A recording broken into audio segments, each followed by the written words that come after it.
الكلام اللي هقوله هيزعل مني اخواتي الاهلاويه، بس لازم اقوله. انا اتعودت ان انا اطلع اقول كلمه حق، اتعودت ما اقولش غير الحق.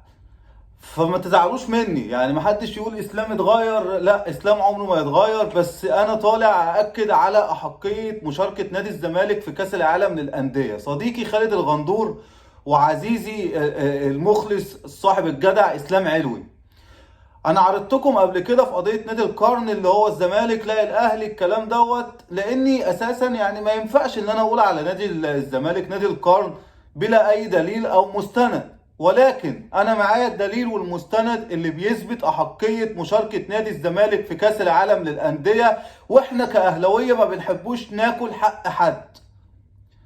النادي الاهلي كبطل دوري كبطل كاس شارك في السوبر، وهو ما اخدش لا دوري ولا كاس، اخد البطولة السوبر فاصبح هو السوبر. النادي الاهلي شارك في دوري ابطال افريقيا النسخة الحالية بصفته ثالث الدوري وليس ثاني او اول. تسميها بلطجة، تسميها بقى عافية، فسميها زي ما انت عايز تسميها. اتفاجئ النهاردة ان النادي الاهلي هيشارك في كاس العالم للانديه بصفته وصيف، لان المغرب هي اللي هتنظمها، وبطل دوري ابطال افريقيا اخر نسخه هو الوداد المغربي على حساب النادي الاهلي اللي هو الوصيف. فاذا ما ينفعش مشاركه ناديين من بلد واحده في كاس العالم للانديه، ودي قانون ولوائح. هتقول لي طيب يا عم الحاج كلامك سليم ومظبوط، انت هنا عايز ايه يا عم اسلام؟ نخش في الموضوع على طول. عشان اثبت احقيه نادي الزمالك لازم اطلع بمستندات ولوائح وقوانين.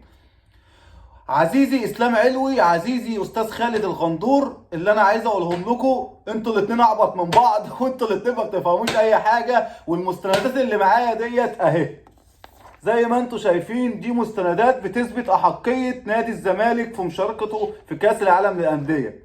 نادي الزمالك عمره ما شم ولا هيشمها ولا شارك فيها. في المقابل الاهلي بيشارك للمره الثامنه في النسخه ال17 لكاس العالم للانديه، والثالثه على التوالي، وهو لم يحققها اي جيل في مصر، واللي هو اساسا بينافس النادي الاهلي. يعني احنا حاليا النادي الاهلي بينافس النادي الاهلي.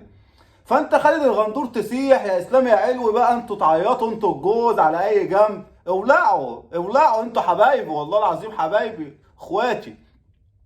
فطبعا بما انكم يعني شويه مخاخكم مش موجوده اصلا، وانتوا حبايبي طبعا، حبايبي والله حبايبي، عايز اقول لكم احنا يعني قاعدين لا بينا ولا علينا فلوس بتجيلنا، هنشارك هناخد فلوس، قاعدين ما بالنا ولا علينا.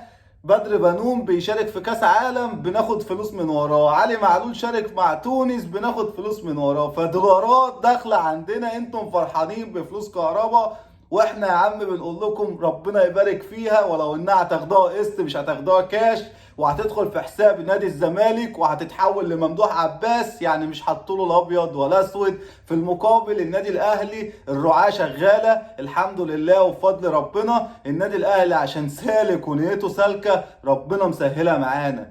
اما اتحاد الكره العار تخبي جوابات، تظلم النادي الاهلي بالحكام، تظلم النادي الاهلي على حساب نادي زمالك او على حساب اي نادي او على حساب مرتضى اللي انتوا بتخافوا منه وقلقانين منه. عايز اقول لك شئت ام ابيت انت تريد وانا اريد والله يفعل ما يريد، والحمد لله النادي الاهلي في كاس العالم للانديه للمره الثالثه على التوالي، وهو لم يفعلها الجيل الذهبي جيل ابو تريكه مع النادي الاهلي. فالاهلي بينافس الاهلي، الاهلي بينافس نفسه، ملناش منافس، ملناش اي غريم، ملناش اي حد يقول لك انا بنافس النادي الاهلي في مصر او في افريقيا. النادي الاهلي بيغرد منفردا بالبطولات والعزايم والانجازات والاداره، والتكلي على الاداره ومتشكرين على الالام وعلى الجراح.